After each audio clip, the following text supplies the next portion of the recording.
So listen, we are starting away with one chapter जो I can write also and I will give you exams के अंदर आएगा ही आएगा. There hasn't been an attempt till now in inter as well as in final CA जब activity based costing hasn't come. Okay, so this is one chapter जो आएगा ही आएगा. अभी the reason for that was very simple. जो activity based costing है, it is a technique which contradicts absorption costing. Absorption costing in this world is also called as traditional costing. Okay, traditional costing was super famous, but then when activity based costing had started to come, people started to realize that absorption costing is not that great. 1995 के आसपास activity based costing started to become very famous. अपने institute को ICAI को समझने के लिए उसको तकरीबन सिर्फ 7 साल ही लगे. 2002 they introduced it for the first time in final CA portion. Okay. फिर उसके बाद CA इंटर के अंदर भी आया, लेकिन तब से लेके अभी तक एक भी ऐसा अटेम्प्ट वो नहीं हुआ when activity based costing hasn't been asked. Activity based costing के फाइनल CA के अंदर जाकर बहुत ब्रांचेस हैं. You will have something called as target costing, you will have something called as environmental management accounting, you will have your value chain analysis. Okay, these are all the various branches जो activity based costing के अंदर हैं. But in final CA you have, in inter CA you have simple application of them. Okay, तो अभी जो आप कर रहे हो शायद जो अपना last question होगा in inter, that will almost become your first question in final CA. We will take on the things from there only. Okay, तो sure short question तो आएगा. Sure short question can range anywhere from 8 to 16 marks. तो अगर notebooks के अंदर you want to write down, and I think you should write down, तो heading दो, तो chapter number 5 activity based costing.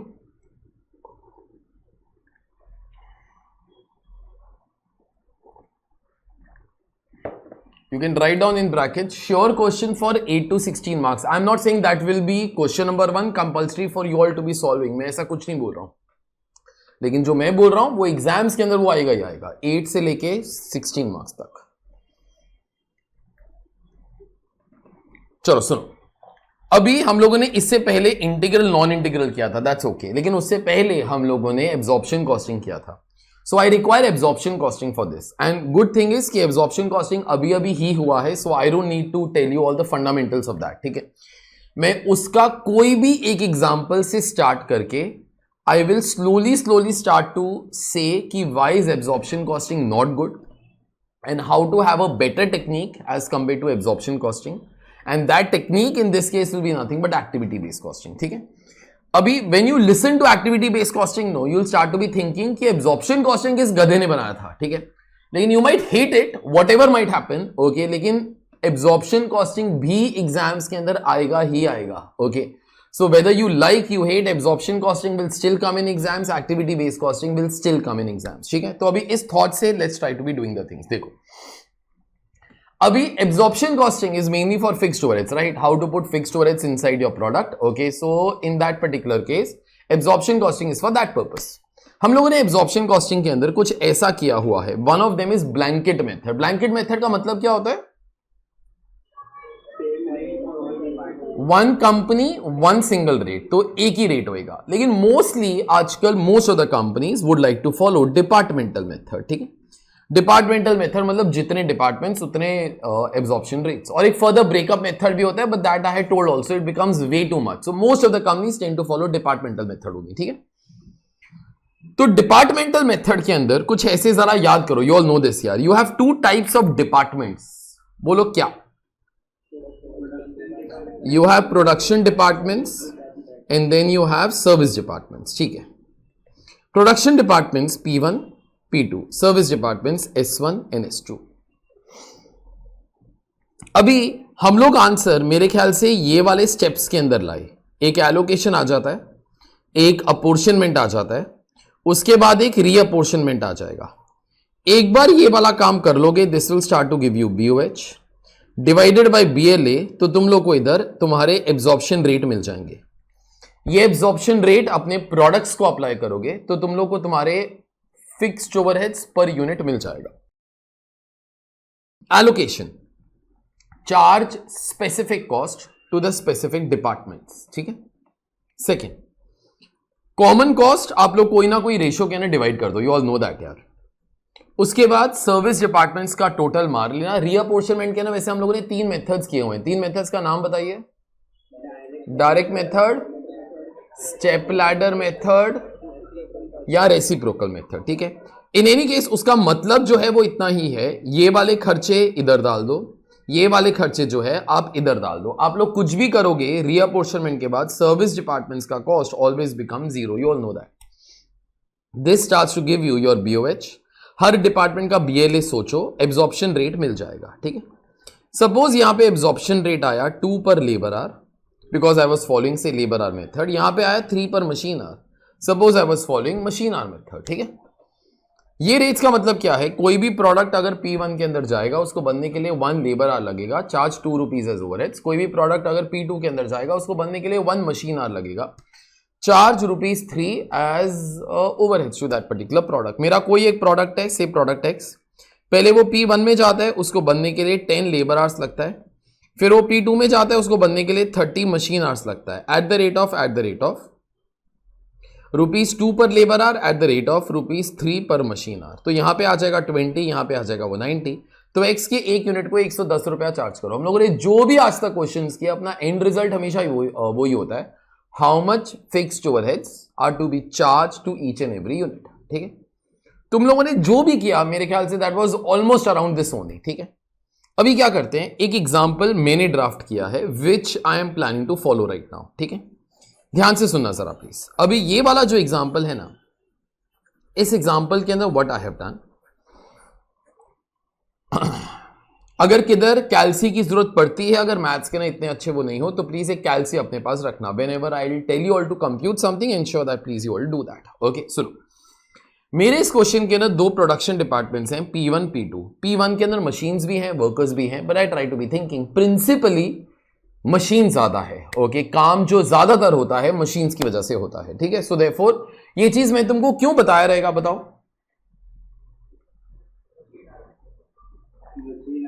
ताकि at the end I can try to follow machine hour method, ठीक है, करेक्ट। P2 डिपार्टमेंट, P2 के अंदर machines भी हैं, वर्कर्स भी हैं, लेकिन workers play a bigger role as such in P2 department. So therefore in that particular case you have your P2 department, ठीक है। अभी मेरे 2 सर्विसिंग डिपार्टमेंट्स हैं, तो 2 सर्विसिंग डिपार्टमेंट्स बोले तो S1 है, S2 है, ठीक है। S1 is my purchase department, S1 is my purchase department. वैसे ये डिपार्टमेंट का हम लोगों ने बात किया था इन मटीरियल कॉस्टिंग ऑल्सो, ओके। जब भी स्टॉक ROL तक पहुंच जाता है, ऐसा एक चैप्टर याद आता है material costing, whenever the stock level will touch reorder level is a time for us to order. How much do we order? Q. But when do we order? Whenever the stock level will touch reorder level. Correct, no? ठीक है। अभी यहां पर एक और चीज, जब भी हम लोग ऑर्डर करते हैं तो जरा याद करो, अपना ट्रांसपोर्टेशन कॉस्ट का खर्चा होता है। ट्रांसपोर्टेशन कॉस्ट का अपना सिंबल क्या होता था? CA, ठीक है। तो इस साल का अपना total ordering cost, okay, will be 1 lakh rupees, okay. Ordering cost is overheads, ordering cost is always, बोलो मेरे को, ओवरहेड्स, ठीक है। तो जो भी ट्रांसपोर्टेशन वगैरह के लिए जो भी कॉस्ट वगैरह वो लगेगा, okay, all those particular things is overheads, ठीक। अभी बराबर से सुनना इसके बाद। सेकंड S2 ये वाला भी डिपार्टमेंट ना मैंने मटेरियल कॉस्टिंग के अंदर ही कराया था तुमको। This is a boiler house department. तुम लोग को याद है कि boiler house department will boil the water will go inside the machines start to become hot, they will reach a certain temperature, फिर उसके बाद production of steel will start। मैंने ऐसा कुछ ना कुछ एक एग्जांपल दिया रहेगा। तो ये जो सारा का सारा कॉस्ट होता है, it is called as a setup cost, it is called as, मेरे को बोलो, सेटअप कॉस्ट। और तुमको एक और चीज भी बोलता हूं, मैंने एक क्वेश्चन किया था जहां पे कॉस्ट शीट बनाया था, जहां पे सेटअप कॉस्ट तुम लोगों ने लिखा भी था। Setup cost had come in the concept in material costing only in ORS theory, optimum run size। वहां पे CA का जो मतलब था सेटअप कॉस्ट था, शायद याद आएगा तुम लोगों को। तो इस साल का अपना जो सेटअप कॉस्ट है ना, वो 2 लाख रुपीस का है। अपना वो वाला क्वेश्चन देख भी लेना, सेटअप कॉस्ट भी हमेशा ओवरहेड्स ही होता है, ठीक है। अच्छा, मैंने इस क्वेश्चन के ना P1 का तुमको और कोई खर्चा नहीं दिया, इनफैक्ट कोई भी खर्चा नहीं दिया। I want to be keeping the example very simple. P2 का भी कोई भी खर्चा वो नहीं दिया। S1 department is purchase department, उसका इस साल का ऑर्डरिंग कॉस्ट का खर्चा 1 लाख रुपीस का होगा, 1 लाख रुपीस का होगा। बॉयलर हाउस डिपार्टमेंट का इस साल का वो जो स्टीम जनरेट वगैरह होता है जब भी मशीन्स को सेटअप करते हैं वो 2 लाख रुपए का होगा। ठीक है, तो तुम लोग को ये वाला मैंने सारा का सारा डेटा दिया। ठीक है, तुमको ये वाला मैंने सारा का सारा डेटा दिया। अभी उसके बाद आगे चल रहे हैं। देखो मेरे 3 प्रोडक्ट्स हैं ए, बी एंड सी। इस साल का प्रोडक्शन मैंने दिमाग में सोच के रखा हुआ है। मेरे को लगता है इस साल ना मैं ए का 10,000 यूनिट बनाऊंगा, बी का 5,000 बनाऊंगा, सी का 50,000 यूनिट बनाऊंगा। ठीक है, इतना मैंने सोच के रखा हुआ है। ठीक, अच्छा आगे बराबर से सुनना जरा प्लीज। ये डेटा मैं तुम लोग को दे रहा हूं, ऑल्दो वो अभी काम में नहीं आएगा, थोड़ी देर के बाद आएगा काम में। मेरे को जरा बोलो एक चीज, ऑर्डरिंग कॉस्ट कभी लगता है? मटेरियल कॉस्टिंग याद करके बोलो, आपका ऑर्डरिंग कॉस्ट कब लगता है? जब ऑर्डर प्लेस करेगा। ओके, इनफैक्ट शायद तुम लोग को याद होगा TCA का formula is A by Q into CA and A by Q stands for number of orders, no? ठीक है, तो इस साल ना जो मेरा, एक मिनट, मैं 3 प्रोडक्ट्स बनाता हूं। मेरे 3 प्रोडक्ट्स का नाम है product A, product B, product C. मैं 3 प्रोडक्ट्स बनाता हूं। ठीक है, product A, product B, product C. इस साल ए का 10,000 यूनिट बनाऊंगा, बी का 5,000 यूनिट बनाऊंगा, सी का 50,000 यूनिट बनाऊंगा। ठीक है, अभी मेरा जो प्रोडक्ट ए और जो प्रोडक्ट बी है ना, मेरा जो प्रोडक्ट ए और जो प्रोडक्ट बी है वो बनता है P1 के अंदर। ठीक है, और मेरा जो प्रोडक्ट सी है ना वो बनता है P2 के अंदर। ठीक है, अभी मैं तुमको ये बता रहा हूं कि एक एक यूनिट ऑफ ए और बी और एक एक यूनिट ऑफ सी बनाने के लिए कितना कितना आवर्स लगता है। तो प्रोडक्ट ए और बी बनाने के लिए P1 डिपार्टमेंट के अंदर 3 आवर्स लगता है और 12 आवर्स लगता है। These are 3 hours and 12 hours per unit. These are 3 hours and 12 hours per unit. Okay, तो एक यूनिट ऑफ ए बनाने के लिए P1 डिपार्टमेंट के अंदर 3 मशीन आवर्स लगता है। P1 डिपार्टमेंट के ना प्रोडक्ट बी बनाने के लिए 12 घंटे तक लग जाता है। ठीक है, और जो प्रोडक्ट सी है ना तुम्हारा वो P1 डिपार्टमेंट के ना जाता ही नहीं, वो P2 डिपार्टमेंट के ना जाता है डायरेक्टली। उसको बनने के लिए 2.5 लेबर आवर्स लग जाता है, 2.5 लेबर आवर्स। ठीक, अच्छा, as I asked you all कि ऑर्डरिंग कॉस्ट कब लगता है? Whenever you place an order. Okay, तो प्रोडक्ट ए का जो भी रॉ मटेरियल है ना, प्रोडक्ट ए का जो भी रॉ मटेरियल है, रॉ मटेरियल वो हम लोग पूरे साल में 90 टाइम्स, 90 बार ऑर्डर करेंगे। ठीक है, प्रोडक्ट बी जो है 5 टाइम्स, प्रोडक्ट सी जो है उसका जो रॉ मटेरियल है 5 टाइम्स। तो पूरे साल के अंदर raw material will be ordered how many times? 100 time. अभी जब भी ऑर्डर करेंगे अपना ऑर्डरिंग कॉस्ट लगेगा। ये करते करते अपने को लगता है पूरे साल का जो खर्चा है वो 1 लाख रुपीस का होगा। ठीक, ऑर्डरिंग कॉस्ट का।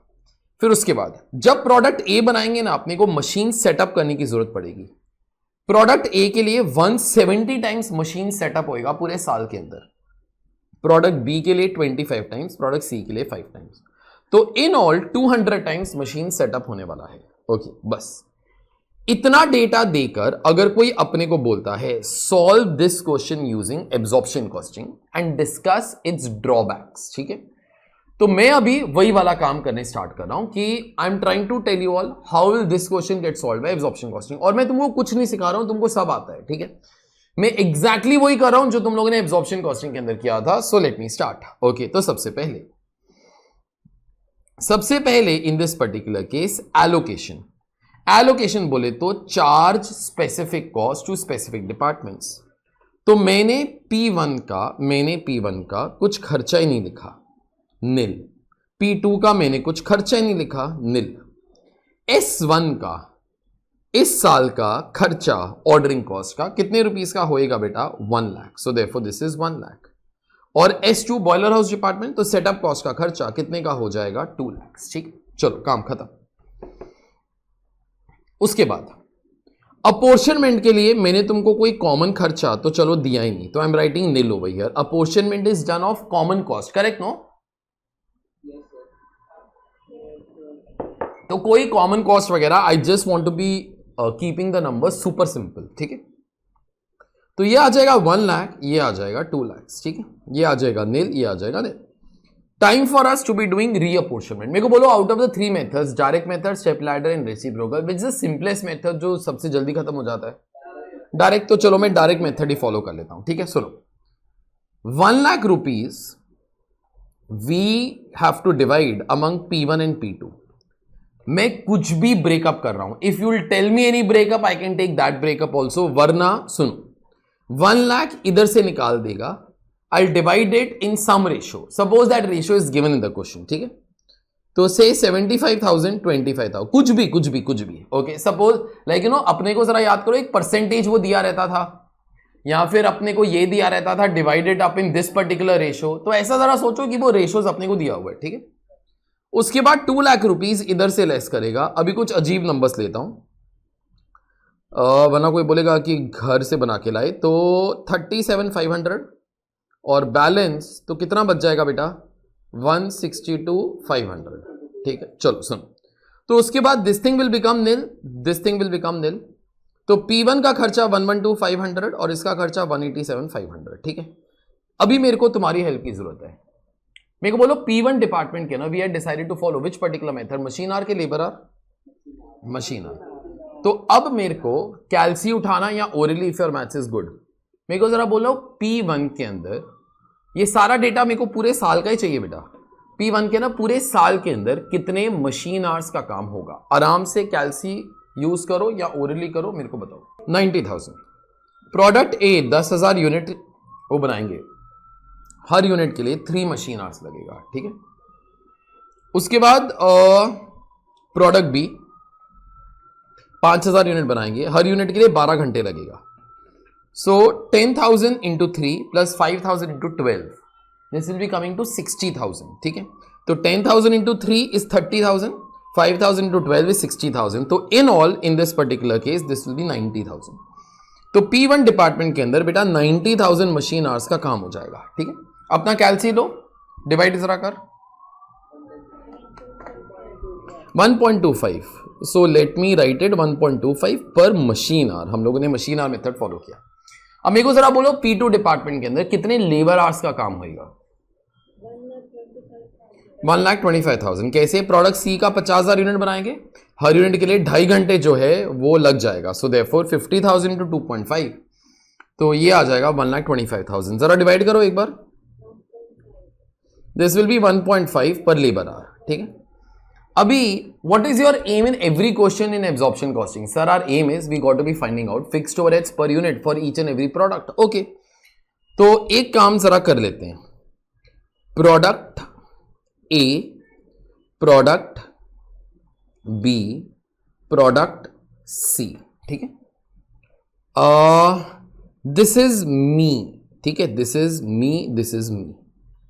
मैं ना अपना हर प्रोडक्ट का कॉस्ट निकाल रहा हूं, तो डायरेक्ट मटेरियल लिखेगा, डायरेक्ट लेबर लिखेगा। आई am only concern actually with the overheads part यार। तो यहां पे आ जाएगा फैक्ट्री ओवरहेड्स, ठीक है। जब भी फैक्ट्री ओवरहेड्स का बात आएगा in this particular case I will start to use absorption costing. पहले मेरे को जरा बोलो प्रोडक्ट ए कौन से डिपार्टमेंट के अंदर बनता था, P1। For every machine our charge 1.25, ठीक। प्रोडक्ट ए के एक यूनिट के लिए कितना मशीन आवर्स लगता है, 3 machine hours. So 3 machine hours eight the rate of 1.25 पर मशीन आवर। तो अगर कोई मेरे को ऐसा पूछता सर प्रोडक्ट ए के एक यूनिट को आप कितने रुपीस का ओवरहेड चार्ज करने वाले हो, आई विल बी राइटिंग 3.75। सब लोग मेरे को बोलना 3.75 में वो कैसे मिला है, 1.25 पर machine our into 3 machine hours, perfect, ठीक। उसके बाद प्रोडक्ट बी, मेरे को बोलो प्रोडक्ट बी का answer will be what into what, 12 machine hours into 1.25। जरा कैल्सी उठाओ करो, 15। अच्छा, कैन वी से अपने को प्रोडक्ट सी के लिए एब्जॉर्प्शन रेट कौन से डिपार्टमेंट का यूज करना है,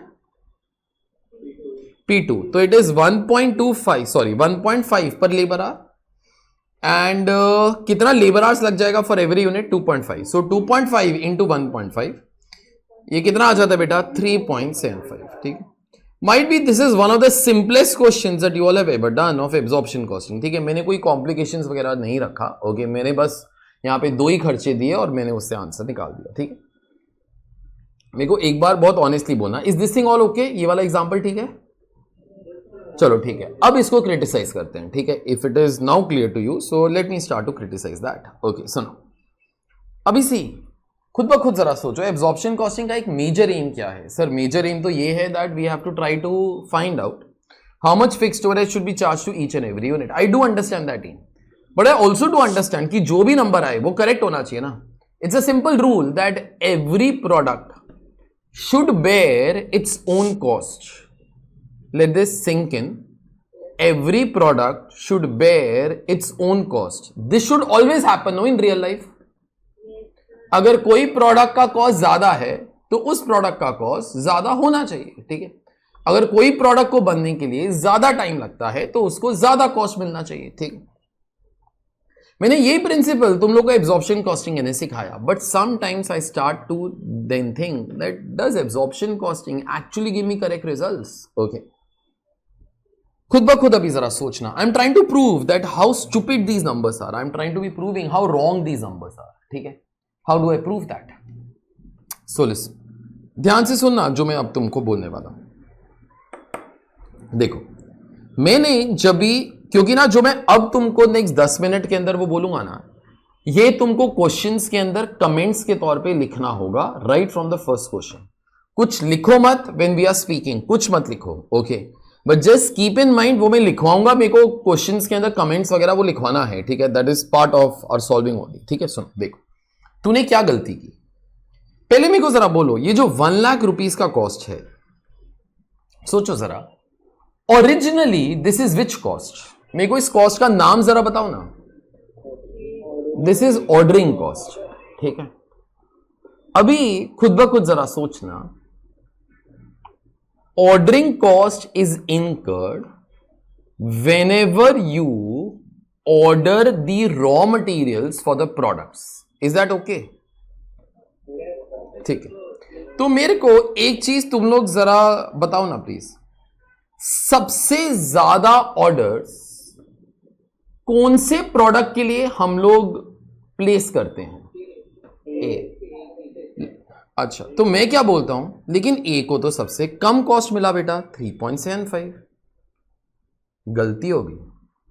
चलो ठीक है, आगे मेरे को बोलो, ये जो 2 लाख रुपीस है, ये कौन सा कॉस्ट है? Setup cost. सेटअप कॉस्ट कब लगता है? जब तुम लोग मशीन्स को सेटअप करोगे। मेरे को बोलो, सबसे ज्यादा सेटअप्स इस साल के अंदर कौन से प्रोडक्ट के लिए होंगे? ए। तो ए को सबसे ज्यादा कॉस्ट मिलना चाहिए। भाई ए को तो बहुत कम कॉस्ट मिला है यार, 3.75। Something you must be doing wrong over here. Okay, देखो एब्जॉर्प्शन कॉस्टिंग के अंदर क्या हो जाता है, ठीक है, ध्यान से सुनना। And this is criticism of many questions that you all have done. तो बोलते सर तब क्यों नहीं बताया था? क्योंकि तब एक्टिविटी बेस्ड कॉस्टिंग नहीं था। सुन, देखो तुम लोगों ने क्या किया, 1 लाख इधर डाला, ठीक है, फिर 1 लाख का ना 2 हिस्सा किया, एक इधर कर दिया, एक इधर कर दिया। चलो अभी तक भी मेरे को कोई दिक्कत नहीं। फिर तुम लोगों ने क्या किया, 2 लाख इधर से निकाला और इधर डाल दिया। चल मेरे को अभी भी कोई दिक्कत नहीं है, रीअपोर्शनमेंट किया, गुड। लेकिन अब जरा सोचो, तुम लोगों ने ना ये दोनों कॉस्ट को मिक्स करके एक सिंगल कॉस्ट बना दिया। देखो एक जो मैं चीज बोलता हूं वो दिमाग में जाता है क्या, whenever you merge 2 different costs and call them as one single cost only, the original nature of the cost gets lost, no? इस 112,500 के अंदर जरा सोचो ना, do you ever try to be thinking कि ऑर्डरिंग कॉस्ट कितना है और सेटअप कॉस्ट कितना है? Do you ever pay attention to that? नहीं। मैं एक बार इधर तक पहुंच गया, आई एम हेल बॉदर्ड यार कि ऑर्डरिंग कॉस्ट क्या है और सेटअप कॉस्ट क्या है। और उसके बाद तूने क्या किया, देखो अभी हम लोग ना अपने दिमाग में सोच रहे हैं सर P1 का खर्चा इज 112,500। ओरिजिनली P1 का खर्चा इज नॉट 112,500 बेटा, 112,500 consist of 2 different cost with totally 2 different things. मतलब इसके अंदर से 75,000 रुपीज का एक ऐसा खर्चा है which is ordering cost. Ordering cost कब लगता है? Whenever you place the order for raw materials. और जो बाकी अपना 37,500 का खर्चा है, वो वाला खर्चा ऐसा है whenever you set up the machine. These 2 cost are incurred totally at a different point of time. तुमको समझा जो मैं बोला? These two costs are totally incurred at a different point of time. उसके बाद हम लोगों ने एक और भयंकर गलती कर दी. हम लोगों ने क्या कर दिया? We divided both of them based upon machine hours. Common sense है, जरा वो सोचो ना एक बार. Is this 75,000, ये वाला जो 75,000 रुपए है, this is ordering cost, no? Is this really dependent upon machine hours? मेरे को जरा बोलो, जो मैं नेक्स्ट लाइन बोल रहा हूं, is it true or false? अगर कोई प्रोडक्ट के लिए हम लोग ज्यादा टाइम्स रॉ मटेरियल खरीदते हैं, कंपल्सरी है कि उस प्रोडक्ट को बनने के लिए भी ज्यादा मशीन आवर्स लगता होगा. Is this compulsory? No, it is not necessary. In fact the best example over here is product A itself. No, सबसे ज्यादा जो ऑर्डर्स हैं ए के लिए जा रहे हैं, लेकिन ए को बनने के लिए तो कम टाइम वो लग रहा है ना. यहां पर भी तुमको एक और चीज मैं बोल सकता हूं, अगर वो ध्यान से थोड़ा सा, if maths you will start to be thinking, जरा सोचो ना एक बार. Why the hell product B got 4 times the number of overheads as compared to product A? Because product B was taking 4 times the number of machine hours also. तुमको समझा जो मैं बोला? बेटा मैं वही वाला रेट जो 1.25 वाला था, उसी को एक बार 3 आवर से मल्टीप्लाई किया, एक बार 12 से मल्टीप्लाई किया, तो if 12 was 4 times of 3, final answer will also become 4 times, no? But एक मिनट, नेक्स्ट लाइन सब लोग मेरे को बोलना कि समझ में आता है कि नहीं. तो तुम लोग अल्टीमेटली क्या बोल रहे हो? सर जिस प्रोडक्ट को बनने के लिए ज्यादा टाइम लगेगा, हम लोग उसको ज्यादा खर्चे देंगे. तो तुम लोगों ने इसलिए तो यहां पे बी को 4 टाइम्स का खर्चा दिया ना. लेकिन जरा ये भी तो सोचो कि तुम लोग कौन से खर्चों के बारे में बात कर रहे हो. Boss, you are talking of is 112,500 के अंदर तेरा मेजर कॉस्ट कौन सा है? Ordering cost. Is it necessary that कि जिस प्रोडक्ट के लिए रॉ मटेरियल तुम लोग ज्यादा बार ऑर्डर करते हो, उसके लिए मशीन आवर्स भी ज्यादा ही लगने चाहिए? ऐसा कंपल्सरी है क्या? See, I am only trying to tell you all one single thing, that you should try to be thinking, sir कौन से ओवरहेड्स के बारे में बात कर रहे हो आप लोगों ने? एक तो सबसे पहले गलत काम किया, you merge two expenses and therefore this 112,500 has 2 different costs which are incurred at 2 different points of time, and then these particular costs you divided based upon machine hours. मतलब तुम लोग क्या बोल रहे हो कि जिस प्रोडक्ट के लिए ज्यादा मशीन आवर्स लगता है, हम लोग उसको ज्यादा ओवरहेड्स भी देगा. But that might not be correct, know always. ये समझा तुम लोग को? चलो सेकंड अभी जो मैं ये चीज बोल रहा हूं, exactly the same thing but for P2 I am saying. मेरे को बोलो P2 के 187,500 के अंदर मेजर खर्चा कौन सा है? मेजर खर्चा सेटअप कॉस्ट. मेरे को बोलो सेटअप कॉस्ट कब लगता है? जब भी मशीन्स को सेटअप करते हो. अच्छा, मेरे को जरा बोलो, has setup anything to do with labour hours? लेकिन तुम लोग क्या बोल देते हो, sir we will divide this particular thing based upon the labour hours only. बेटा, every cost in this world is not dependent upon machine hours or labor hours. There are other factors also which you all should consider. Example, ordering cost should be dependent upon number of orders.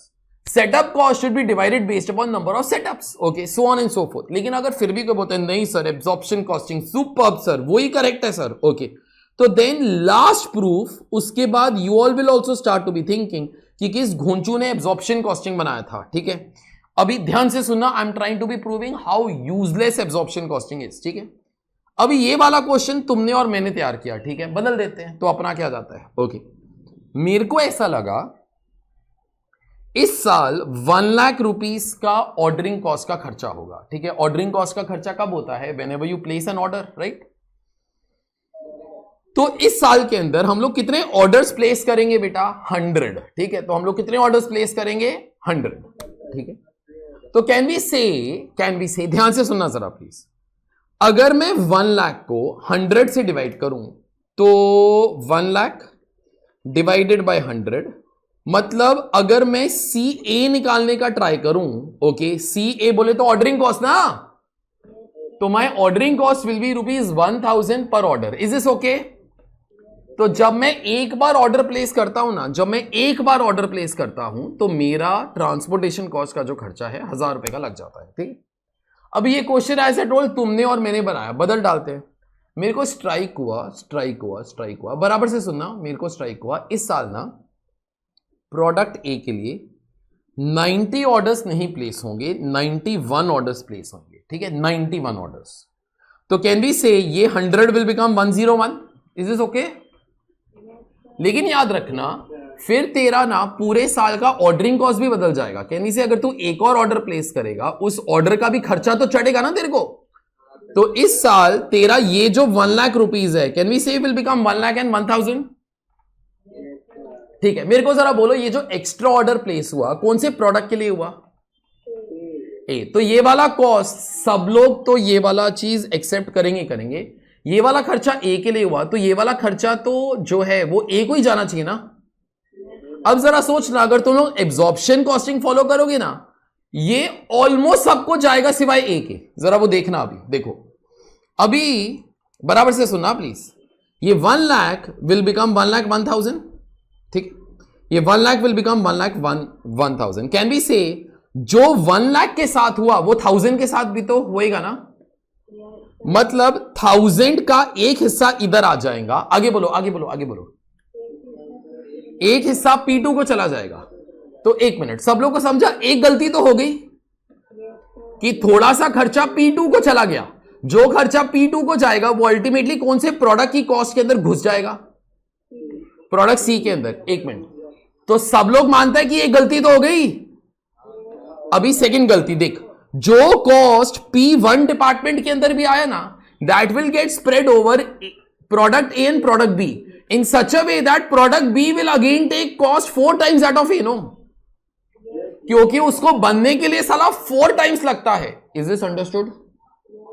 भाई वो ए का खर्चा है, तू ए को तो दे, तू सबको देता है सिवाय ए के। Okay, that becomes so stupid. We always try to be thinking कि अगर कोई प्रोडक्ट का कॉस्ट ज्यादा है तो उसको ज्यादा कॉस्ट दो। ओके, तुम लोग यहां पे प्रोडक्ट ए का खर्चा है, तुम लोगों ने सबसे पहले प्रोडक्ट सी को दे दिया, उसके बाद प्रोडक्ट बी को दे दिया, ए को तो बहुत कम आएगा यार। So somewhere we try to be saying you get all wrong cost when it comes to absorption costing. Is this all okay? ठीक है, अभी मैं यहां पर क्या कर रहा हूं, ओके सुनो। अभी कोई मेरे को ऐसा डाउट कभी कभी वो पूछ सकता है, सर ये जो ऑर्डरिंग कॉस्ट है सर ये फिक्स्ड ओवरहेड्स नहीं है सर, ये तो वेरिएबल ओवरहेड्स का आपने एक एग्जांपल वो दे दिया। So this is one thing that I am trying to clarify right now.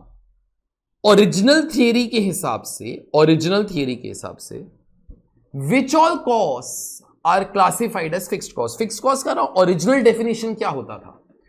Fixed cost are those costs which are not variable based upon number of units that you produce. Example के तौर पे ये जो ordering cost है ना, कोई ऐसा बोल सकता है सर ये तो variable cost है, नहीं। As per traditional theory, this is always a fixed cost. Why?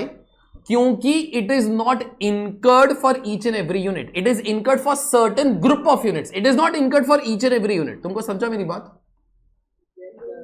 Traditional theory जो था ना, जो एब्जॉर्प्शन कॉस्टिंग था, वो हमेशा क्या बोलता था कि वेरिएबल कॉस्ट वो होते हैं जो हर यूनिट के लिए लगते हैं, लेकिन जो ये वाले कॉस्ट है ना, ये हर यूनिट के लिए नहीं लगते।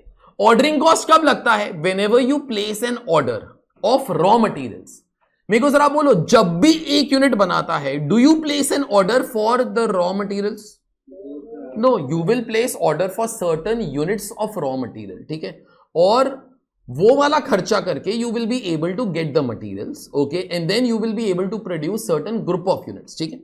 तो ये जो टोटल ऑर्डरिंग कॉस्ट है ना, कोई ऐसा बोल सकता है कि वेरिएबल है, बट कॉस्टिंग की ट्रेडिशनल थियरी के हिसाब से these always fixed cost only because they are not incurred for each and every unit. Okay, same way setup cost, जो सेटअप कॉस्ट है मैं हर यूनिट के लिए सेटअप नहीं करता हूं, so therefore all these particular cost are called as fixed cost only, ठीक है। अभी ध्यान से सुनना जरा मेरी बात को।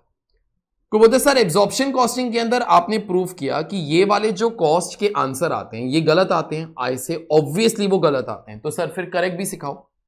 अभी ऑनेस्टली ना मेरे को तुमको करेक्ट चीज सिखाने की जरूरत नहीं पड़ेगी, मैं तुमको कुछ ना कुछ अभी वो बोलूंगा और तुमको समझ में आ जाएगा सर ऐसे ही होना चाहिए था। तो फिर मैं तुमको क्या बोलूंगा, तो सुनो।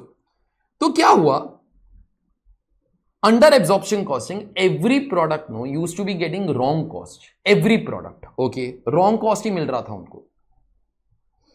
तो फिर किसने सोचा यार let's do something that makes sense.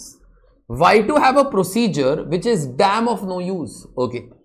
तो हम लोगों ने फिर सोचा एक नया टेक्निक इंट्रोड्यूस करते हैं. This technique was called as activity based costing. Activity based costing. Activity based costing है ना, हम लोग क्या करते हैं, ध्यान से सुनना. This is much easier than absorption costing and you will not be able to tell me sir उसके ना कुछ भी डिफेक्ट है. ठीक है, ध्यान से सुनना. फर्स्ट, एक्टिविटी बेस्ड कॉस्टिंग का first step, try to identify activities which are going on in the organization. तो बोलते सर एक्टिविटी मतलब any distinct work which is going on in the organization. It could be purchasing, it could be setup of the machine, it could be delivering the product to the customer. Any distinct work that is going on can be classified as an activity. Module इस chapter के अंदर एक ही अच्छा line वो बोलता है, okay, बाकी सब कुछ ऑल फालतू थिंग्स, लेकिन दैट अच्छा line I am trying to be saying, बोलो बोलता है smaller activities can be grouped into major activities. उसका मतलब क्या, सपोज कहीं पर ना कुछ मैन्युफैक्चरिंग का काम चल रहा है, वर्कर ने हथौड़ी उठाया, कोई बोलता है सर एक्टिविटी नंबर 1 ऐसे किया, एक्टिविटी नंबर 2 सर फिर मारा, एक्टिविटी नंबर 3 सर कीला अंदर गया, एक्टिविटी. इतना detailing we all can not be doing, it become very stupid in life. Okay, so smaller activities can be grouped into larger activities. ठीक, तो first step is identify all the activities. मेरे इस example के अंदर 2 activities चल रहा है. मेरे को बोलो मेरे इस क्वेश्चन के अंदर कौन सा 2 काम वो चल रहा है. One is ordering activity, other is setup activity. ठीक है, तो 2 काम हो रहा है. ठीक है, सेकंड, हर एक एक्टिविटी का ना आप कॉस्ट निकालो. तो वो तो मैंने तुम ही लोगों को दिया 1 लाख 2 लाख. ठीक है, थर्ड, हर एक्टिविटी का ना कॉस्ट ड्राइवर निकालो. सर कॉस्ट ड्राइवर क्या होता है? Cost driver is that factor that is responsible to change activity cost. मतलब ये वाला कॉस्ट कभी बदलेगा जब भी कुछ और बदलेगा. वो कुछ और क्या है? Cost driver. तो अभी तुम लोग मेरे को जरा बोलो, ऑर्डरिंग कॉस्ट कब बदलता है? जब क्या बदलता है? Number of orders. तो I am writing over here number of orders. ठीक है, number of orders, product a के लिए 90, प्रोडक्ट बी के लिए 5, प्रोडक्ट सी के लिए 5. मेरे को बोलो सेटअप कॉस्ट का कॉस्ट ड्राइवर क्या होगा? Number of setups. ठीक है, तो दिस इज 170:25:5. बस माई जॉब इज डन. उसके बाद क्या करने का? Divide this activity cost among the various cost objects. वो तो सर कॉस्ट ऑब्जेक्ट्स क्या होते हैं? Cost objects are those things जिसको आपको कॉस्ट देना है. मेरे को बोलो अपना फाइनल एम क्या है? अपने को कॉस्ट डिवाइड करना है अमंग प्रोडक्ट्स. नो, तो एबीसी बोले तो प्रोडक्ट्स. ठीक है, product A, product B, product C.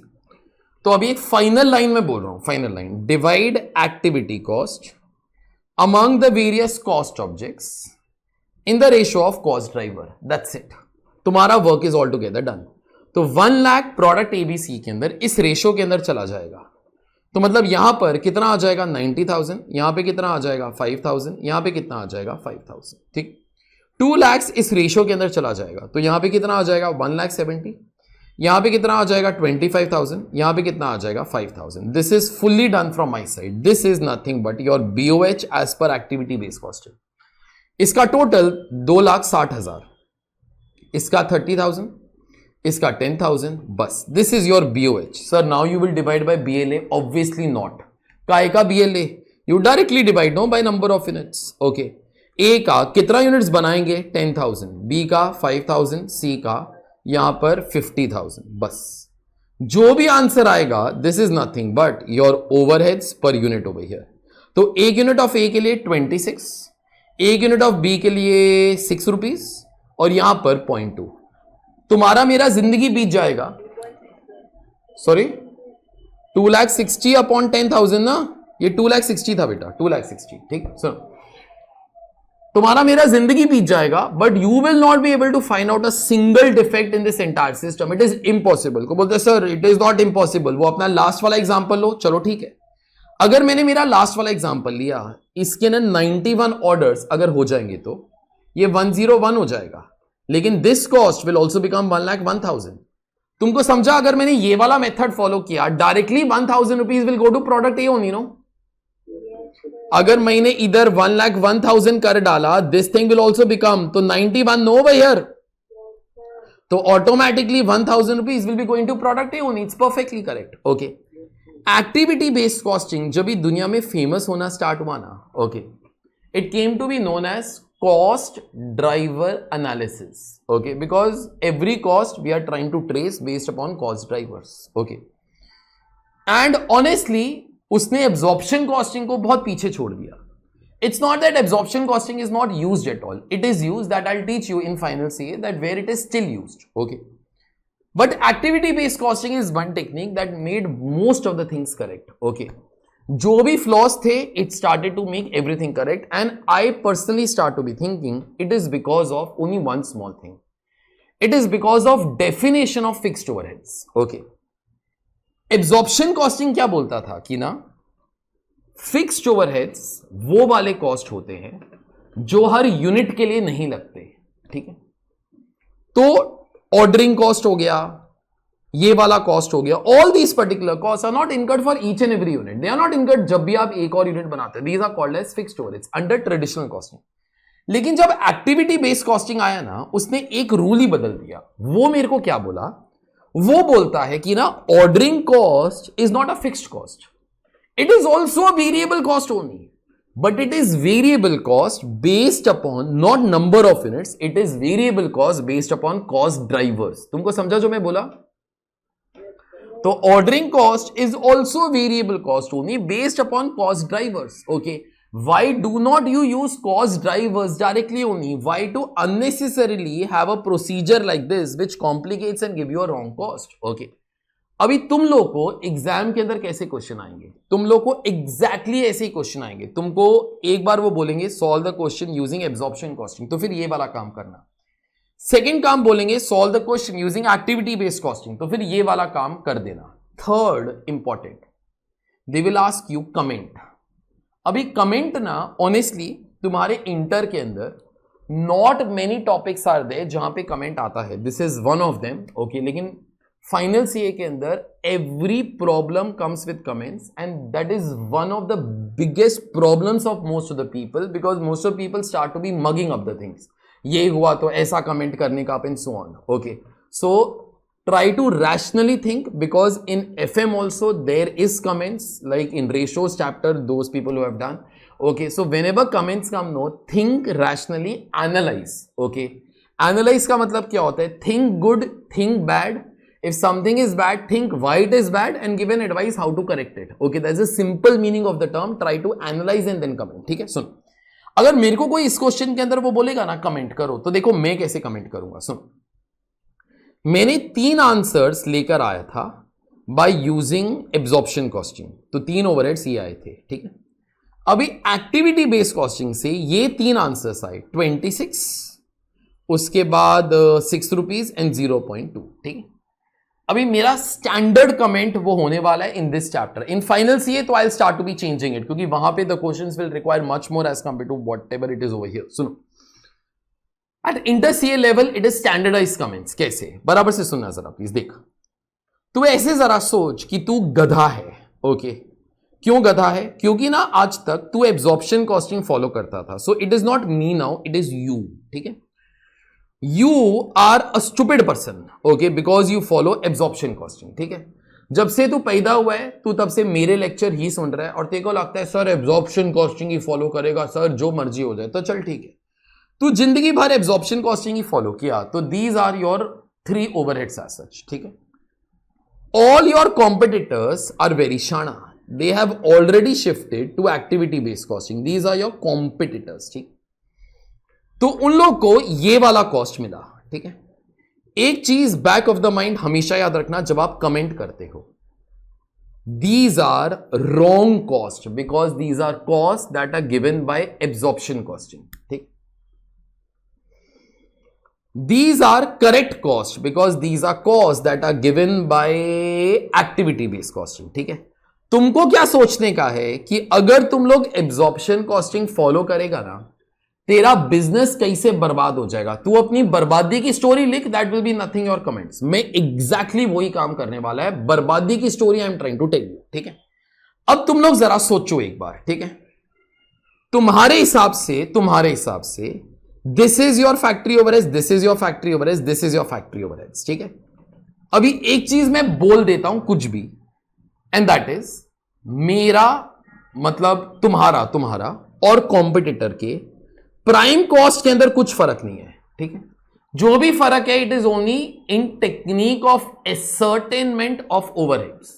The only difference is there in, बोलो मेरे को, technique in ascertainment of overhead. तुम पागल है, तुम एब्जॉर्प्शन कॉस्टिंग फॉलो करते हैं, वो लोग एक्टिविटी बेस्ड कॉस्ट, तो उनका मेरा प्राइम कॉस्ट तो चलो वो सेम ही होएगा। तो I am writing any damn prime cost, say 10 rupees for product A, 20 rupees for product B, 30 rupees for product C. ठीक है, तो अब जरा सोचो, तुम्हारे हिसाब से तुम्हारा प्रोडक्ट ए का कॉस्ट कितने रुपीज का है? 13.75, इसका 35, इसका 33.75। ठीक है, कॉम्पिटिटर्स का फैक्ट्री कॉस्ट कितने का है? 36, 26 एंड 30.2। ठीक है, बस अब तुम लोग मेरे को आराम से सोच के बोलना, you also sell product A in the market, competitors also sell product B, भी वही है, प्रोडक्ट सी भी वही है, क्वालिटी के ना कोई फर्क नहीं है, बस कॉस्ट के ना फर्क है। और वो भी याद रखना, एब्जॉर्प्शन कॉस्टिंग गलत रिजल्ट देता है। ठीक है, लेकिन क्या है, अगर तुम लोग एब्जॉर्प्शन कॉस्टिंग फॉलो कर रहे हो ना, you are getting wrong cost.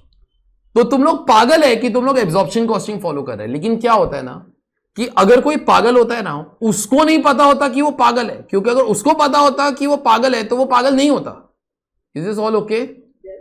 तो तुम लोग पागल है, okay, but you all don't know that bloody you are mad. Okay, so now मेरे को जरा बोलो, if you will follow absorption costing, तेरे कौन से प्रोडक्ट या कौन से प्रोडक्ट्स मार्केट के अंदर बिकेंगे ही नहीं? मेरे को सोच के बोलना, कौन से प्रोडक्ट या कौन से प्रोडक्ट्स तेरे बिकेंगे ही नहीं मार्केट के अंदर? बी एंड सी। तो सर क्यों नहीं बिकेंगे? क्योंकि तेरा कॉस्ट ज्यादा है। ओके, तेरा कॉस्ट ज्यादा है, 35 तेरा कॉस्ट है, कॉम्पिटिटर्स का 26 है। अगर उनका कॉस्ट कम है, शायद उनका प्राइसिंग भी कम ही होएगा। ठीक है, तो कोई तेरा प्रोडक्ट क्यों खरीदेगा? सर मेरा प्रोडक्ट भी नहीं बिकेगा, मैं बोलता है नहीं बिकेगा। सर प्रोडक्ट सी के साथ भी वही स्टोरी, प्रोडक्ट सी के साथ भी वही स्टोरी, तेरा प्रोडक्ट सी भी नहीं बिकेगा। ठीक है, तो out of your 3 products can we say 2 products will not be sold at all. ठीक है, अभी कोई लोग दिमाग में सोच रहा होगा, लेकिन सर प्रोडक्ट ए तो मेरा बहुत बिकेगा सर। ओके, परफेक्ट, वो बहुत बिकेगा। ठीक है, क्योंकि इन दिस पर्टिकुलर केस तेरा कॉस्ट कम है, तो तेरा प्राइसिंग भी कम ही होएगा। लेकिन याद रखना, ये वाला जो कॉस्ट है ना, ये तेरा गलत कॉस्ट है। तेरा करेक्ट कॉस्ट कितना होना चाहिए था? इन दिस केस 26 रुपीज का ओवरहेड्स तेरे को डालना चाहिए था। वो तो तू पागल था, तूने एब्जॉर्प्शन कॉस्टिंग फॉलो कर लिया, तो देखो गलत कॉस्ट आया। लेकिन एज आई टोल्ड, अगर तू गलत होएगा ना, वो तेरे को नहीं पता चलेगा कि तू गलत है। तो अब जरा आगे भी सुनो। तू अपने आप को बहुत महान सोचता है, तू सोचता है प्रोडक्ट बी और सी नहीं बिकेगा तो क्या हो गया? सर प्रोडक्ट ए के अंदर मेरा कॉस्ट इतना कम है sir, 13.75। Again I am saying ये गलत कॉस्ट है। मेरे को बोलो तुम्हारा भी कॉस्ट कितना आना चाहिए था? 36, अगर मैं फैक्ट्री कॉस्ट का बात करूं तो। ठीक है, 36। लेकिन तेरे को ऐसा लगता है यार मैं ना दुनिया में आइंस्टाइन या न्यूटन की औलाद होएगा कि मैंने प्रोडक्ट बनाया है at this much less cost. Actually तूने वही प्रोडक्ट बनाया है, तेरा भी कॉस्ट वही है पागल। ओके, लेकिन तूने गलत टेक्निक फॉलो किया तो देखो गलत कॉस्ट आया। ठीक है, लेकिन एज आई टोल्ड, तू पागल है तो वो तेरे को नहीं पता चलेगा। तू सोच रहा है कि तू बहुत महान है, तो तू क्या सोचा, सर मैं ना 100% का प्रॉफिट मार्जिन चार्ज करेगा सर, मेरे जैसा कोई महान बंदा तो वो थोड़ी होएगा। तो मतलब you will sell your product at what particular rate? 27.5। Is that all okay? अभी कॉम्पिटिटर्स आर फीलिंग यार 27.5 के ऊपर वो बंदा बेचता है, चलो हम लोग क्या करेगा, हम लोग ना कम प्रॉफिट चार्ज करते हैं, से 4 रुपए का। ठीक है, तो their selling price is 40 rupees. ठीक है, मेरे को जरा बोलो, customers get product A from you also, they get product A from the competitors also. मेरे को बोलो whose product will they buy? Our particular product only, you are getting it at 27.5 ना। तो क्या होता है, देर आर सम शोरूम्स जहां पे हमारे भी प्रोडक्ट हैं, जहां पे कॉम्पिटिटर्स के भी प्रोडक्ट हैं, ठीक है। सुबह शोरूम 10 बजे वो खुलता है, लोग टूट के आता है, ठीक है। कोई हमारा प्रोडक्ट बी और सी तो नहीं खरीदता, लेकिन हम लोग सोचता है हमारा ए तो बहुत बिकेगा और हमारा प्रोडक्ट ए बहुत बिकता है, लोग कुत्ते की तरह ये वाला जो प्रोडक्ट है तो वो खरीदता है, ओके। जब भी एक कस्टमर एक यूनिट खरीदता है ना, मेरे दिमाग में खुश होता है, साला मैंने 100% का प्रॉफिट अर्न किया। तो सोचते रहे, खुश होते रहे, एक दिन तू भिखारी बनेगा। क्यों? Even if you are selling the product at 27.5, no, you are actually not making a profit, you are still incurring a loss of rupees 8.5। तुमको समझ में आता है? Because your true cost is still कितना रुपीज यार, 36। that तो bloody you followed a wrong technique, you got a wrong answer, you are being proud of that, okay। तो in fact जब भी तेरा एक प्रोडक्ट कस्टमर खरीदता है, यू आर एक्चुअली लूजिंग 8.5, ठीक है। लेकिन क्या है, ये वाला चीज शायद तेको इमीडिएटली स्ट्राइक ना हो, धीरे धीरे धीरे धीरे तेरे जो कॉस्ट हैं वो बढ़ते रहेंगे, ओके। धीरे धीरे धीरे धीरे you will start to realise product ये बिक रहा है, फिर भी मेरे को लॉस ही हो रहा है, ओके। और ये वाला चीज शायद तेको एंड ऑफ द ईयर पता चलेगा कि प्रोडक्ट बी और सी के अंदर तो लॉस ही था, सॉरी, प्रोडक्ट बी और सी तो बिका ही नहीं बिल्कुल भी, और जो प्रोडक्ट बिका उसके अंदर भी अपने को लॉस आता है। In fact you if you will start to realise this particular thing, you will tell to the customers, भाई मेरा प्रोडक्ट ए भी मत खरीदो। तो जरा सोचो, बी और सी तो बिकता ही नहीं, और जो बिकता है वो भी अपने को लॉस ही देके जाता है, कंपनी के अंदर फिर बचेगा क्या? दिस इज योर माइंडसेट जब भी हम लोग कमेंट्स करेंगे। Is this clear? बस ये कमेंट्री तुम्हारे दिमाग में आनी चाहिए, and it should come out in a very natural way, the way that I have told, okay. Your comments will be going super smooth as such, ठीक है। पहले वो वाले प्रोडक्ट्स आइडेंटिफाई करो जो नहीं बिकेंगे, फिर वो वाले प्रोडक्ट्स को आइडेंटिफाई करो जो बिकेंगे लेकिन लॉस के ऊपर तो वो बिकेंगे, and then you all can do your commentary as such, ठीक है। बस हम लोग एग्जैक्टली यही वाला काम इंप्लीमेंट करने जा रहे हैं, ठीक है।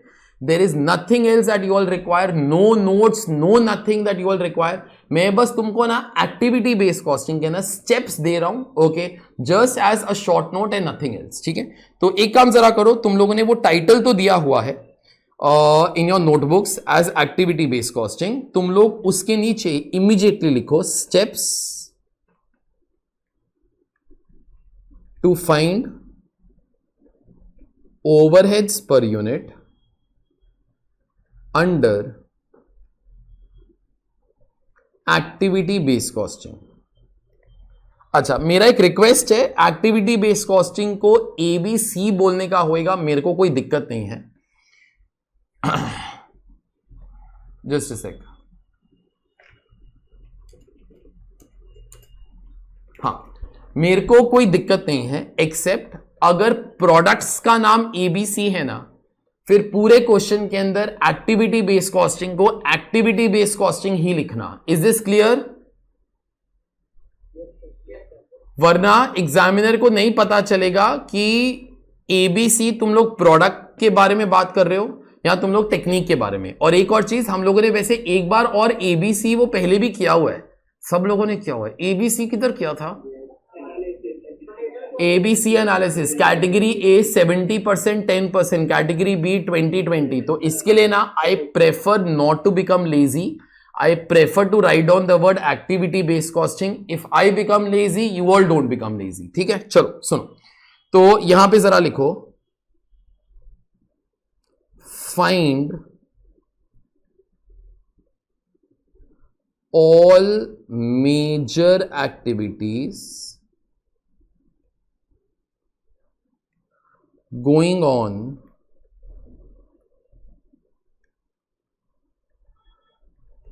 in the organization।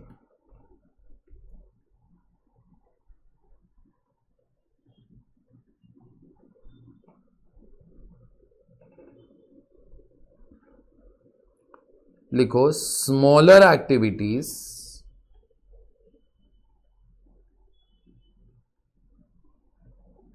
can be grouped into larger activities। Third,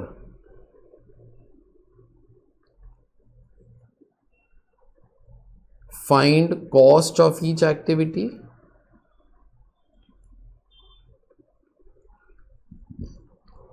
find cost driver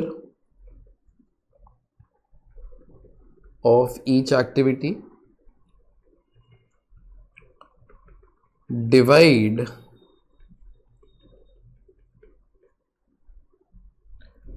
activity cost among cost objects, cost objects की ब्रैकेट में products,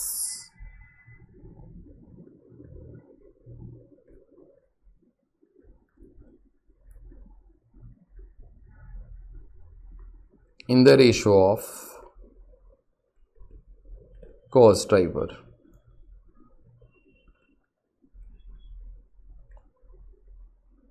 Total the overhead cost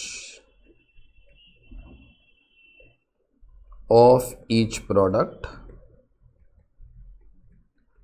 This is BOH. Divide by number of units to get overheads per unit.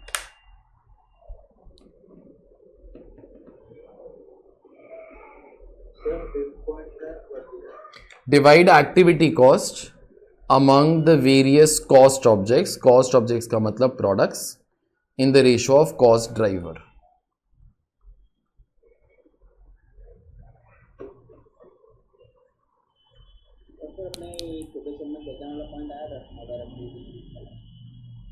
नहीं, अपने इस example के अंदर वो नहीं आया, लेकिन क्या हो सकता है, सपोज जो सेकेंड वाला पॉइंट है वो मैंने इनडायरेक्टली शायद वो किया। अगर सपोज परचेजिंग के रिलेटेड कोई भी एक्टिविटी का कॉस्ट है ना, तो वो 1 लाख के अंदर इनबिल्ट हो ही गया। एग्जाम्पल के तौर पे जो कुली लोग हैं, ठीक है, मैंने उनको बोला कि माल आप उतार के लाओ, मैं उनको उसके लिए भी पैसा देता हूं।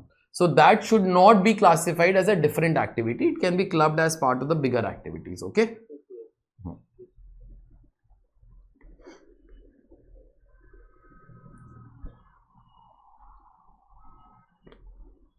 इसके बाद क्वेश्चन नंबर 1 पर आ जाओ, तो let's start.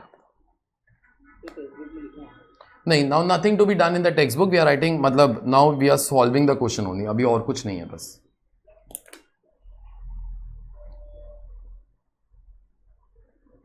This is copied by everybody.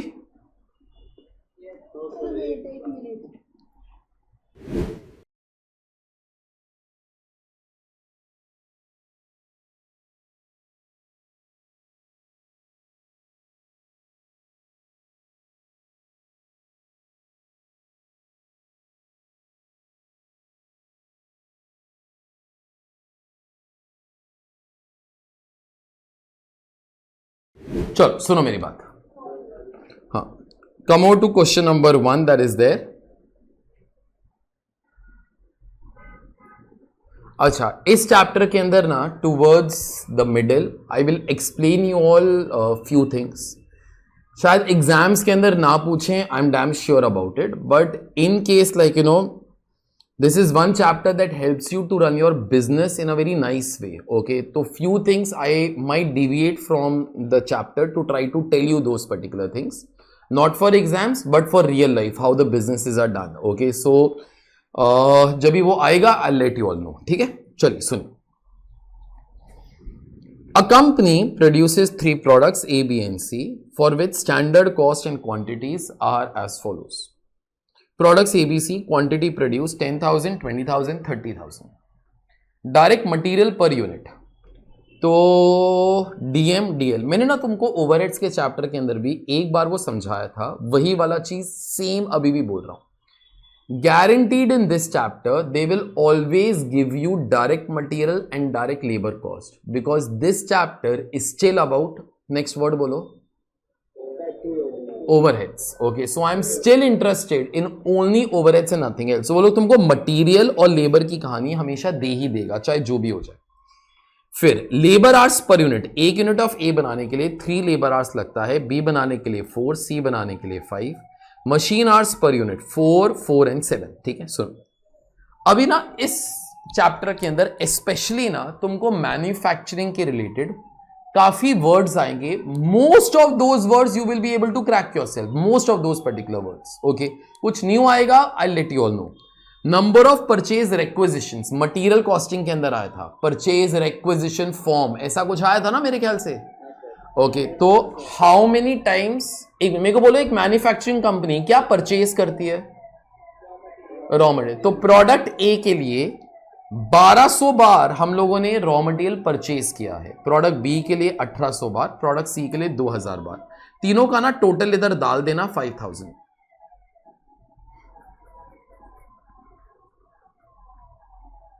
आगे number of setups. Product A, product B, product C. Product A जब बनाएंगे मशीन्स को सेटअप करना पड़ेगा. ए के लिए 240 टाइम्स, बी के लिए 260, सी के लिए 300. टोटल यहां पे डाल देना 800. अच्छा सुन, production overhead split up by departments. अभी सोचना जरा, you all know this thing. मेरे को बोलो एब्जॉर्प्शन कॉस्टिंग के अंदर डेटा डिपार्टमेंट वाइज चाहिए कि एक्टिविटी बेस्ड कॉस्टिंग? तुम लोगों ने वो दोनों चीजें मुझसे सीखा अभी अभी. बोलो, डिपार्टमेंट वाइज डेटा आपको कैसे चाहिए? Department wise data absorption costing के अंदर ना वही चीज तो डिपार्टमेंट वाइज काम करता है. तो ये वाला डेटा ना आप लोगों को एब्जॉर्प्शन कॉस्टिंग के लिए काम में आएगा. और अगर कुछ नहीं बोला ना, then these departments will always be production departments only. मेरे को जरा बोलो, अगर प्रोडक्शन डिपार्टमेंट्स है, कौन से स्टेप के बारे में हम लोग बात ही नहीं करेंगे क्योंकि सर्विस डिपार्टमेंट्स नहीं है रीअपोर्शनमेंट. ठीक है, आगे मेरे को बोलना ये वाला लाइन क्यों दिया हुआ है जो मैं आप पढ़ने जा रहा हूं. Department 1 is labour intensive, department 2 is machine intensive. क्यों लाइन दिया रहेगा? लेबर आर मेथड और उधर मशीन आर मेथड. ठीक है, आगे डिपार्टमेंट 1 का खर्चा 11 लाख, डिपार्टमेंट 2 का 15 लाख, टोटल 26 लाख. अभी जरा देखना, production overhead split up by activity. Same 26 lakh उन लोगों ने एक्टिविटी वाइज डिवाइड किया. कैसे?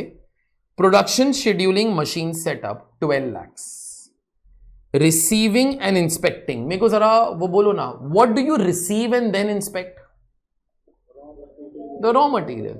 कोई बोलता है सर फिनिश गुड्स का भी इंस्पेक्शन तो हो सकता है, लेकिन फिनिश गुड्स रिसीव नहीं होता बेटा, यू सेंड फिनिश गुड्स. ठीक है, तो मशीन सेटअप या प्रोडक्शन शेड्यूलिंग का खर्चा 12 lakhs और इसका 14 lakhs. Number of batches received और इंस्पेक्टेड 5000. अगर चाहो तो यहां पर एक एरो ऐसे मार देना जैसे वो मैंने मारा है, ये वही वाला 5000 है.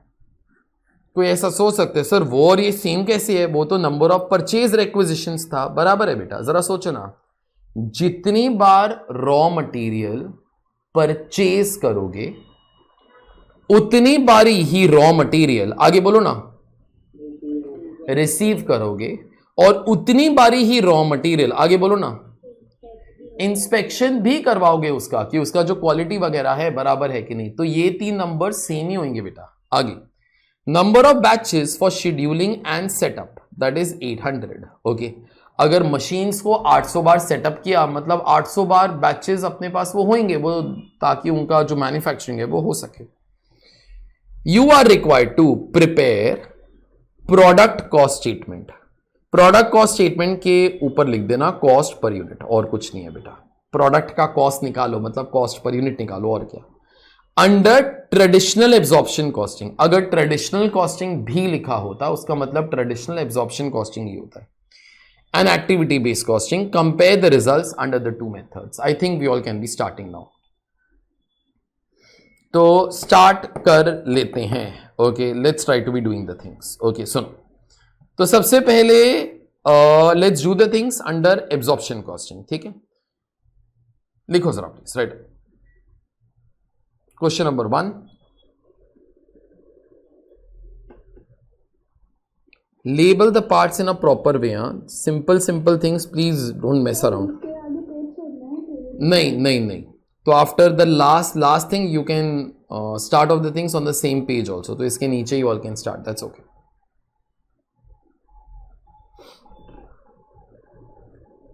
Write down product cost statement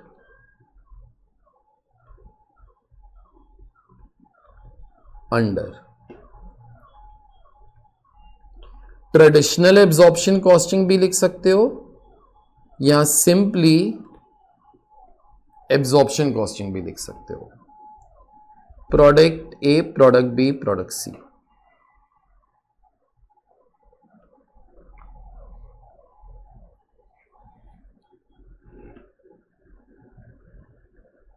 तो लिखना इधर डायरेक्ट मटेरियल, ब्रैकेट में डीएम एक बार लिख दो. ऐसा अगर एक बार शुरू में एग्जाम के अंदर कर दोगे ना, फिर पूरे पेपर के अंदर भी अगर डीएम वर्ड लिखोगे ना, यूज करोगे तो चल जाएगा, दैट्स ऑल. लेकिन एक बार जिधर फर्स्ट टाइम वो आता है तुम्हारे क्वेश्चन के अंदर कोई भी, जस्ट राइट डाउन की direct material is nothing but DM. Okay, तो that is a better way. उसके बाद डायरेक्ट लेबर. लेकिन सुनो, हर चीज के लिए शॉर्ट वर्ड्स मत बनाते रहना खुद के खुद एंड के अंदर, वरना you will have to give a index to the examiner कि मेरे इस चीज का मतलब ये होता है. उनके पास उतना फालतू टाइम नहीं होता. ठीक है, डायरेक्ट मटेरियल, डायरेक्ट लेबर, जो स्टैंडर्ड चीजें you all can B doing that. Prime cost,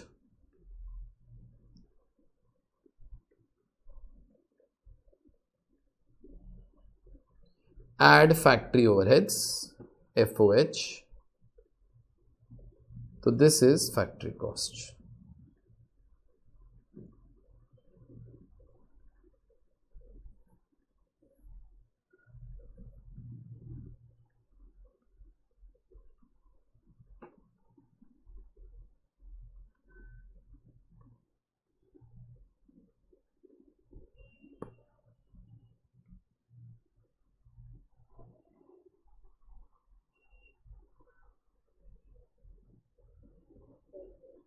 चलो सुनो मेरी बात.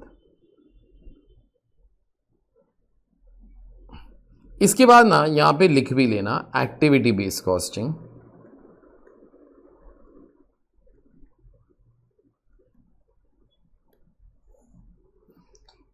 ए, बी एंड सी. सुनो, अभी ये जो है ना एक्टिविटी बेस्ड कॉस्टिंग, तुम्हारा डीएम और डीएल तो कभी नहीं बदलेगा कोई भी क्वेश्चन के अंदर. ठीक है, तो डायरेक्टली चालू कर देने का प्राइम कॉस्ट से ही. Prime cost add factory overheads will give you factory cost.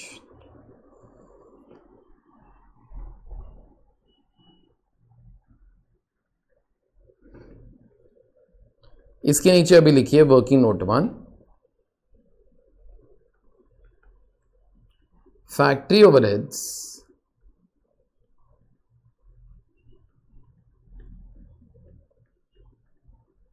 Under absorption costing. चलो सुनो, absorption costing works with the help of absorption rate. Absorption costing है तो एब्जॉर्प्शन रेट निकालना पड़ेगा. Absorption rate will be BOH divided by BLA. अच्छा सुनो, मेरे को जरा बोलो, इस क्वेश्चन के अंदर तुम्हारे पास डिपार्टमेंट वाइज ब्रेकअप है, यस और नो? यस, तो फिर डिपार्टमेंटल रेट फॉलो करेंगे. ठीक है, तो यहां पे लिखना डिपार्टमेंट 1. पहले डिपार्टमेंट 1 का आंसर निकालते हैं. तुम्हारे पास कुछ डेटा है, उसके लिए तुमको कैलसी की कोई जरूरत नहीं है. मेरे को बोलो डिपार्टमेंट 1 का खर्चा ओवरहेड्स का कितने रुपीस का होएगा? 11 लाख, ये वाला फिगर. तो यहां पे लिखना 11 लाख. अच्छा, डिपार्टमेंट 1 के अंदर अपने को बोला था कि इट इज लेबर इंटेंसिव, तो we should follow labour hour method. कैलसी लो, कंप्यूट करो कि डिपार्टमेंट 1 के अंदर कितने लेबर आवर्स का काम होगा. मेरे एग्जांपल की तरह ही है.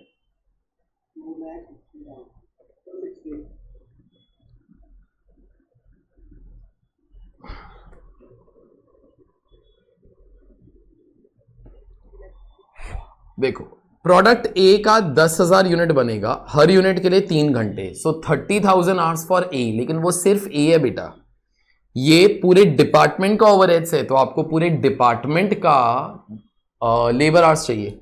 तो प्रोडक्ट बी का 20,000 यूनिट भी तो बनेगा, हर यूनिट के लिए 4. सी 30,000, हर यूनिट के लिए 5. यहां पे ना ये वाला कैलकुलेशन दिखाना हमेशा. 10,000 into 3 plus 20,000 into 4 plus 30,000 into 5.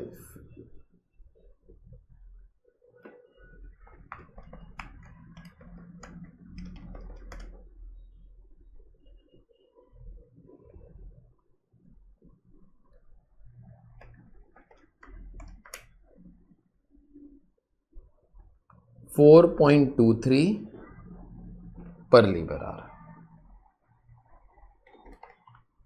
सुनो, तुमको एक चीज मैं बताता हूं, कैलकुलेटर यूज करना. एक चीज शायद कभी फ्यूचर के अंदर काम में आ जाए इन अ फास्टर वे. ओके, तुमको एफएम के अंदर शायद एक लेवरेज करके एक चैप्टर है, वहां पर तो काम में आएगा ही आएगा. ठीक है, सुनो जरा ध्यान से. एग्जाम्पल ये 30,000 मैंने कैल्सी के ऊपर किया. 30,000 प्लस 80,000, वो कैल्सी के ऊपर वो करो वो मेरे साथ, प्लस 1,50,000. तो आंसर जो है वो कितना आ जाता है? 2,60,000. ठीक है, 2,60,000 को अभी अपने को 11 lakhs को 2,60,000 से डिवाइड करना है. Correct no? तो आप लोग ना रिवर्स करो. तो 2,60,000, क्योंकि 2,60,000 कैल्सी के ऊपर है तो थोड़ा सा टाइम जो है वो बच जाता है. आप लोग 2,60,000 लो ऑन कैल्सी डिवाइडेड बाय 11 lakhs करो. स्क्रीन के ऊपर जो आंसर वो आया रहेगा दैट विल बी 0.236 वगैरह कुछ ऐसा आया. But this is not the answer that you want, this is the reciprocal of the answer that you want. Correct no?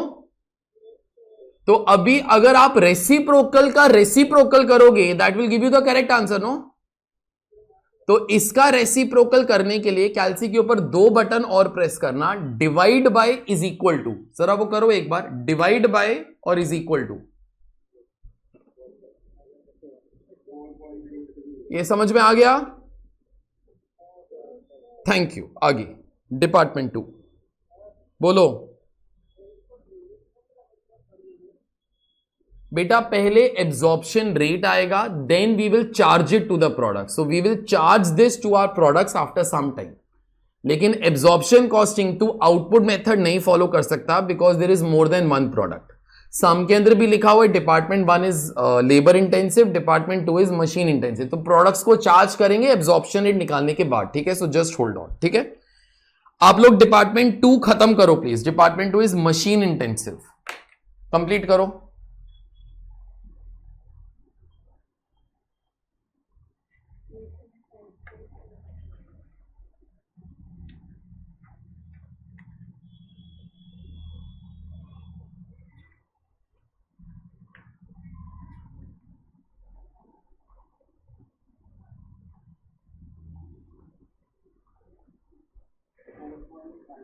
$4.55. So this will be 15 lakhs divided by total is 3,30,000. 4.55 per machine hour. ठीक है, सुनो. But finding out this figure was not our aim. We have to use these rates, apply them to the products, and then we will get factory overheads per unit. तो ये working note 1 ही है which is continued. लिखिए factory overheads per unit for. तो मेरे को product A का overheads इधर वो वाला फिगर चाहिए. ठीक है, सुनो. तो यहां पे सबसे पहले factory overheads per unit for product ए. अच्छा, ये दोनों रेट्स का मतलब वही है जो मैंने आज तक बोला. आज तक क्या बोला? कोई भी प्रोडक्ट P1 डिपार्टमेंट के अंदर जाएगा उसको बनने के लिए 1 लेबर आवर लगेगा, चार्ज 4.23.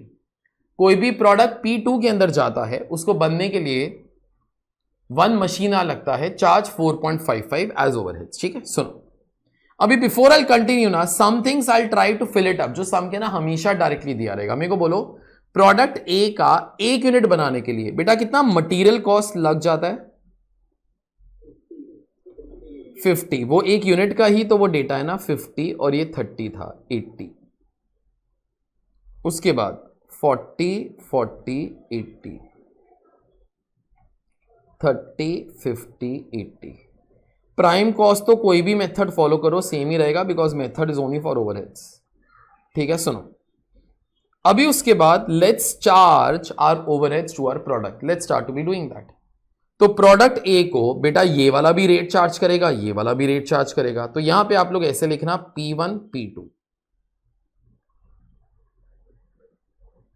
सुनो, for every labour hour in department A, just hold on a sec, charge 4.23 as labour hour, sorry as overheads. ठीक है, मेरे को जरा बोलो, मेरे को ये चाहिए कि प्रोडक्ट ए के एक यूनिट को कितने रुपीस का ओवरहेड्स दूं। तो मेरे को यही सोचना चाहिए कि प्रोडक्ट ए के एक यूनिट को बनने के लिए P1 के अंदर कितना लेबर आवर्स लगता है। तो मेरे को जरा बोलो, प्रोडक्ट ए के एक यूनिट को बनाने के लिए P1 के अंदर कितना लेबर आवर्स लगता है? 3 labour hours. So therefore 3 labour hours eight the rate of 4.23, 12.69। सब लोग मेरे को P2 का कैलकुलेशन बोलना, answer will be what into what. बस मेरे को वो बोलना, what into what. 4 machine hours into 4.55 पर मशीन आवर। मैं जानबूझ के ना हमेशा ये वाला thing I always write down 4 machine hours, क्योंकि मशीन आवर मेथड है बेटा, इंटू 4.55 पर मशीन आवर, 18.20, टोटल 30.89।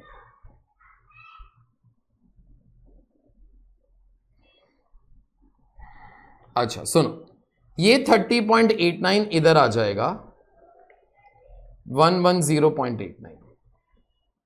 मैंने प्रोडक्ट ए खत्म कर दिया है, तुम लोग इसके नीचे प्रोडक्ट बी खत्म करो, P1 P2, और उसके बाद फिर प्रोडक्ट सी खत्म करो, P1 P2। खत्म करो प्लीज। आंसर कितना आता है?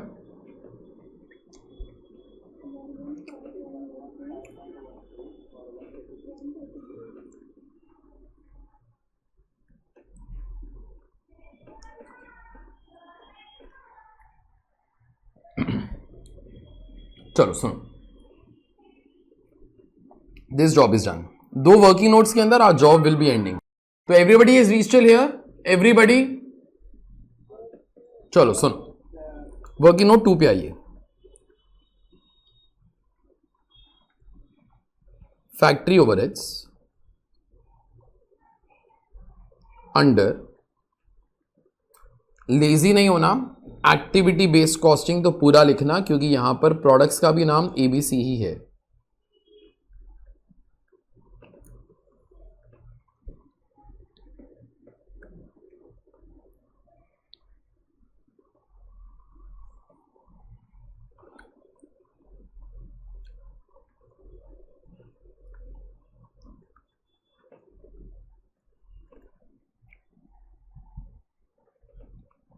अच्छा सुनो सुनो, सॉरी ये पर्टिकुलर्स नहीं लिखना।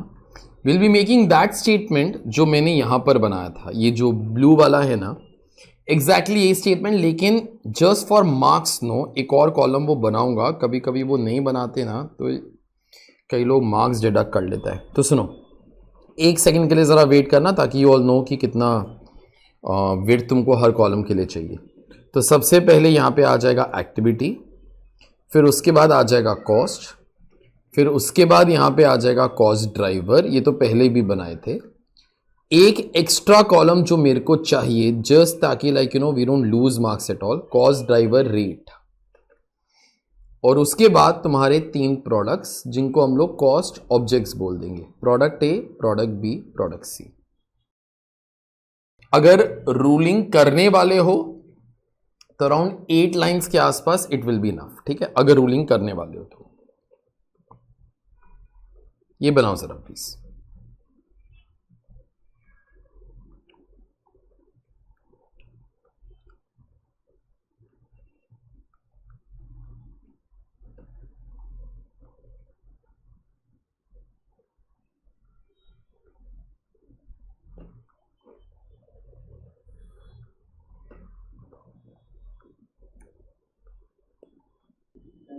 सुनो, अभी एक्टिविटीज का लिस्ट तो बेटा क्वेश्चन ही देगा, तो क्वेश्चन ही दिया ना, प्रोडक्शन शेड्यूलिंग मशीन सेटअप, तो यहां पे लिख देना production scheduling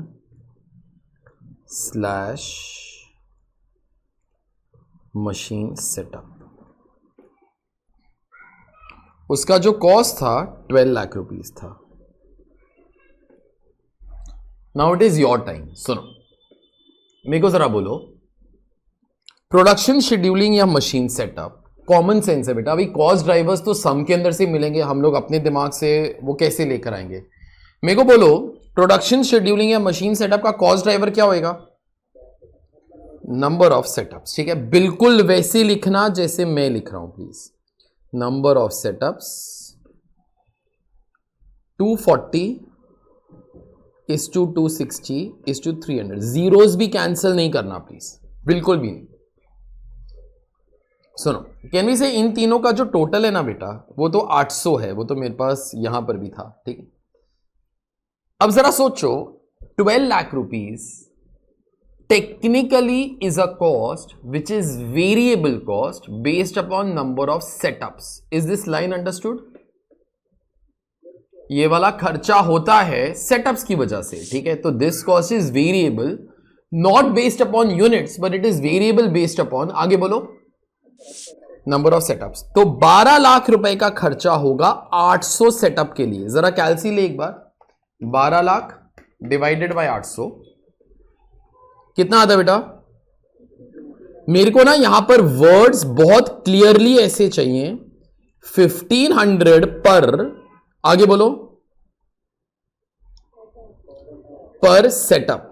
I want these words to be perfect always.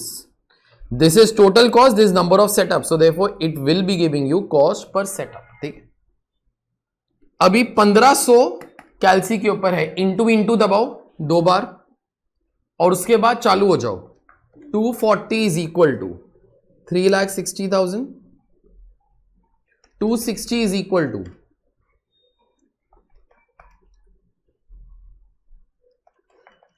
3,90,000. 4,50,000.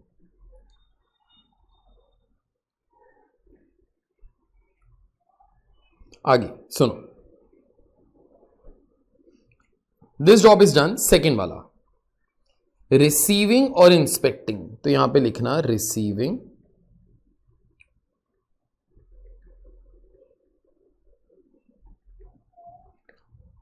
और इंस्पेक्टिंग. उसका कॉस्ट 14 लाख था.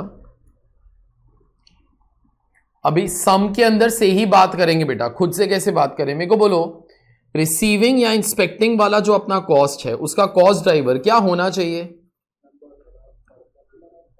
Number of purchase requisition. जितनी बार ऑर्डर करेगा उतनी बारी मटेरियल वगैरह आएगा बेटा. तो यहां पे number of purchase requisitions 1200 is to 1800 is to 2000. तो 14 लाख डिवाइडेड बाय 5000 था. मेरे को बोलो अभी यहां पे 280 के आगे क्या लिखूं? 280 पर रिक्विजिशन या पर परचेज रिक्विजिशन, तुमको जैसे भी लिखने का है. इंटू 1200 3,36,000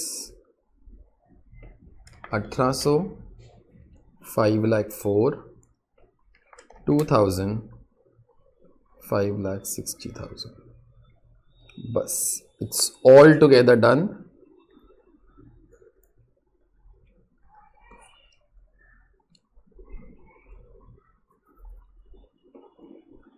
बस, job is done. This is total BOH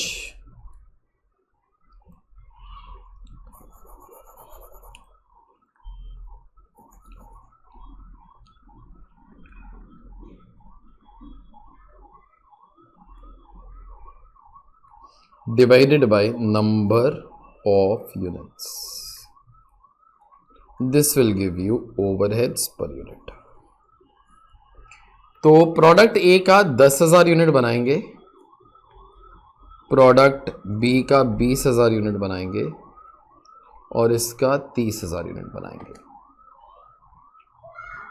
3,60,000 plus 3,36,000 69.6. ये लिखवाओ वो तुम लोग प्लीज.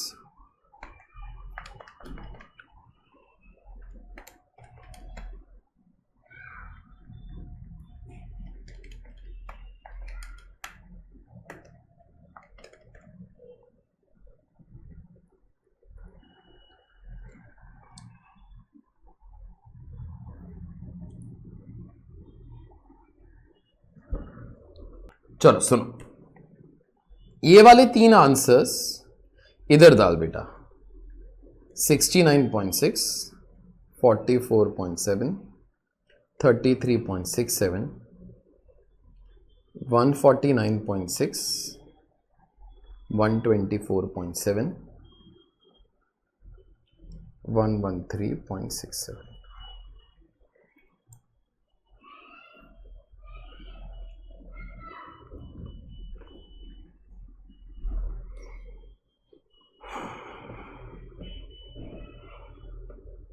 ये हो गया ये।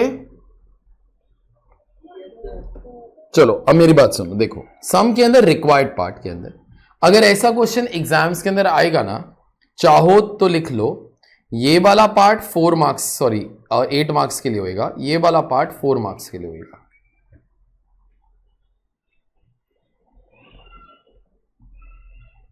अच्छा, compare the result under the 2 methods. तो एक काम पहले जरा कर लेते हैं, जो रिजल्ट आया दैट वी ऑल नो। तो कंपेयर मतलब कंपेयर एंड कमेंट ओनली, ठीक है, वो इंप्लाइड है शायद, ठीक है। तो ऐसे लिखना यहां पे, comments product A, product B, product C,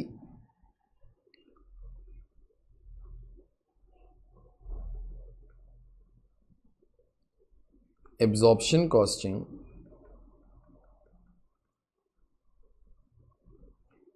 activity based costing.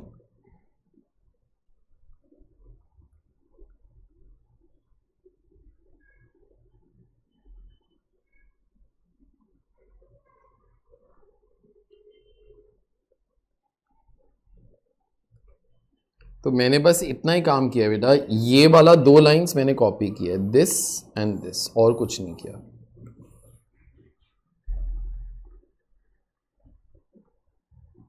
अभी सुनो, कमेंट्स के अंदर ना please don't lose marks because you write down any damn language, ठीक है। सुनो, जब आप कमेंट स्टार्ट करते हो, चाहो तो ऐसे लिख सकते हो, absorption costing gives you wrong results, ठीक है, दिमाग के अंदर ऐसा करो। Activity based costing gives you correct results. चाहो तो अपनी नोटबुक्स के अंदर you all can write and keep.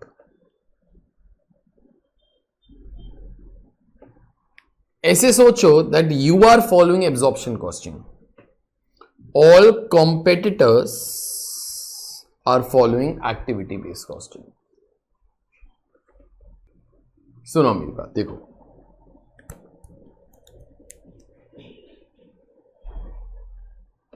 देखो अभी तुमको एज ए टोल्ड बर्बादी की स्टोरी ही लिखनी है, ठीक है, लेकिन उससे पहले this is super important, identify those products जो बिकेंगे ही नहीं।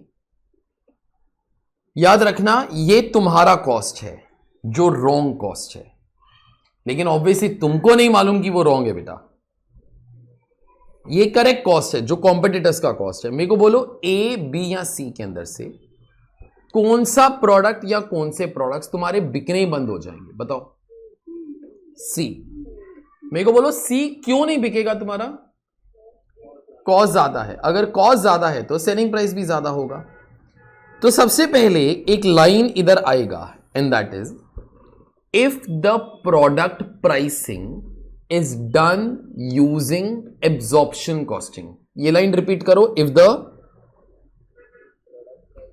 Product pricing is done using absorption costing. अगर हम लोग प्राइस जो है एब्जॉर्प्शन कॉस्टिंग की कॉस्ट के हिसाब से करते हैं तो product C will not be sold at all because our selling price will be higher than that of the competitors. Is this all okay? ठीक है, फर्स्ट पॉइंट। ठीक है, सेकेंड, प्रोडक्ट सी का अपना कॉस्ट ज्यादा है तो अपना सेलिंग प्राइस भी ज्यादा होगा। द सेम थिंग जो मैंने पहले भी बोला था। तो तीन प्रोडक्ट्स के अंदर से प्रोडक्ट सी जो है अपना वो नहीं बिकेगा। ठीक है, हमारा कॉस्ट 133 है, कॉम्पिटिटर्स का कॉस्ट 113.67 है। ठीक है, तो this is your first line. If product pricing is done using absorption costing product C will not be sold at all. ठीक, अभी एक नया चीज बोल रहा हूं जो मैंने मेरे एग्जांपल के अंदर नहीं बोला था, बराबर से सुनना। प्रोडक्ट ए एंड बी के अंदर हमारा कॉस्ट कॉम्पिटिटर से कम है, हमारा कॉस्ट कॉम्पिटिटर से कम है, ठीक है। लेकिन याद रखना ये वाला कॉस्ट रॉन्ग कॉस्ट है, ये वाला कॉस्ट कौन सा कॉस्ट है, रॉन्ग कॉस्ट है। तो वो रॉन्ग कॉस्ट को लेके अगर अपना सेलिंग प्राइस निकालेगा ना तो तेरा सेलिंग प्राइस गलत ही होगा। लेकिन मैं तुमको कुछ नया चीज वो बताने वाला हूं जो पहले नहीं बोला था। देख, प्रोडक्ट ए, बराबर से सुनना please, product A, this is you, this is competitor, ठीक है। फैक्ट्री कॉस्ट 110.89 है, कॉम्पिटिटर का 149.6 है। लेकिन ये करेक्ट कॉस्ट है बेटा, लेकिन ये करेक्ट कॉस्ट है। अभी इस क्वेश्चन के ना मेरे को प्रॉफिट मार्जिन्स नहीं दिए हुए, अगर दिए होते तो शायद मैं कमेंट्स और थोड़ा सा अच्छा कर देता। Example, if you start to have a profit of 30 rupees per unit, वो सर ये 30 किधर से आया, किधर से भी आ गया, ठीक। तो कैन बी से still your selling price will be around 140.89, yes or no? Even if you sell your product at 140.89, technically, आगे बोलो तुम लोग, we will still make a loss only, क्योंकि तेरा करेक्ट कॉस्ट कितना होना चाहिए था 149.6, वो तो तूने गलत टेक्निक फॉलो किया तो तेरे को गलत कॉस्ट मिल गया। Is that all okay?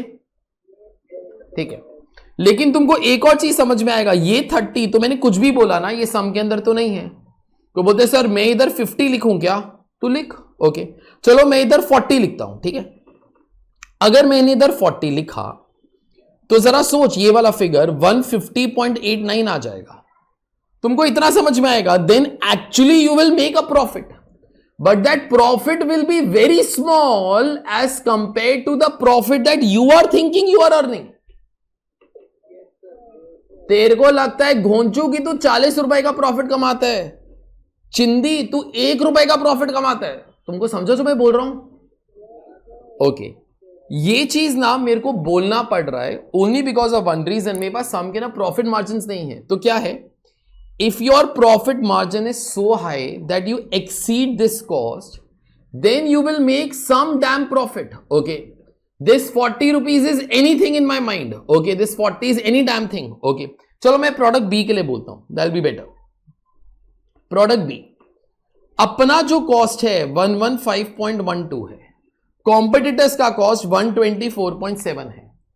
Suppose for a small example, मैं 8 रुपए का प्रॉफिट चार्ज करता हूं, 8 rupees is any damn thing, तो यह आ जाएगा 123.12, ओके, आ जाएगा 123.12। मेरे को जरा बोलो, will you make a profit और will you make a loss?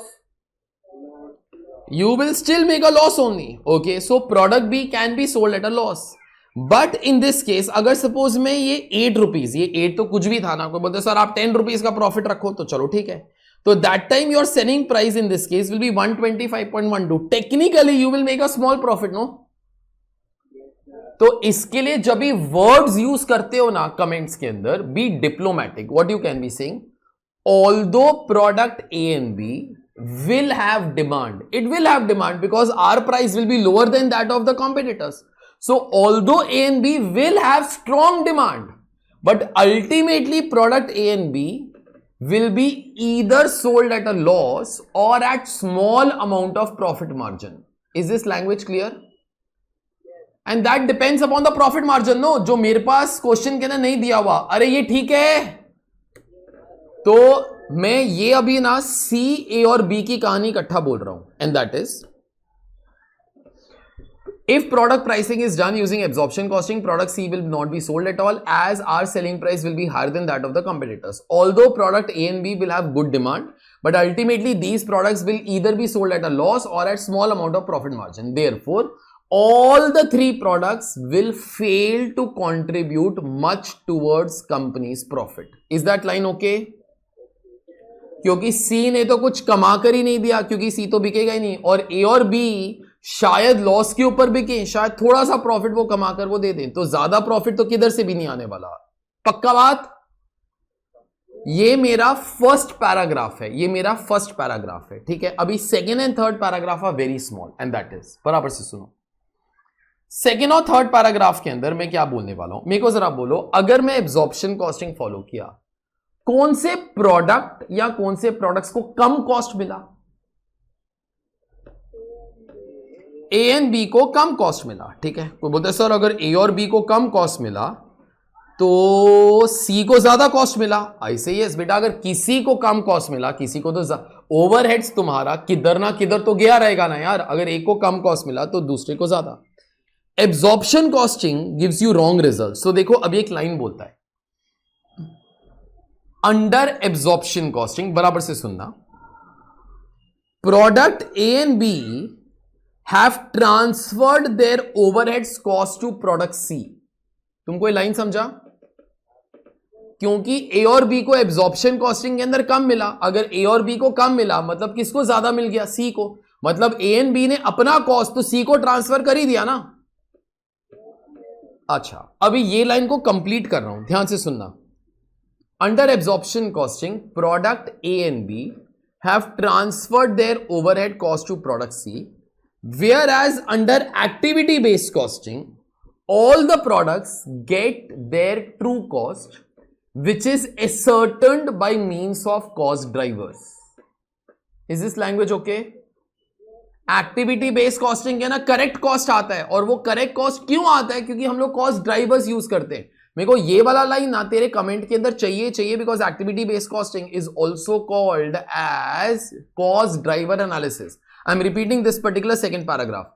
Under absorption costing product A and B have transferred their overhead cost to C. किसी को अगर ये वाला लाइन नहीं समझा तो देख लो, ए को इधर कम कॉस्ट मिला, उसको ज्यादा मिलना चाहिए था। बी को कम कॉस्ट मिला, उसको ज्यादा मिलना चाहिए था। ऑब्वियसली सी को ज्यादा कॉस्ट मिल गया, उसको कम मिलना चाहिए था। मतलब A and B have transferred their overhead cost to C, whereas under activity based costing all the products get their true cost which is ascertained by means of cost driver. Is that all okay? ठीक है। My last paragraph and last line also, and a suggestion or advice from our side. It is far better that company follows activity based costing to find true product cost. Is this line okay? Company को एक suggestion दो, absorption costing वो छोड़ दो और activity based costing follow कर दो। This should be your third final paragraph and your final line to conclude your comments also. With this you will get all your marks whatever is required for this particular question. ठीक है, बस मेरा इससे काम जो है वो हो जाता है। मैंने कमेंट्स के अंदर एग्जैक्टली यही वाला चीज यहां पर लिख के रखा हुआ है। If product pricing is done using absorption costing then product C will not be sold at all, as selling price of C will be higher than that of the competitors. Although A and B will have demand, but ultimately they will be sold at a loss or small amount of profit margin. Hence, all the products will fail to contribute much towards company's profit.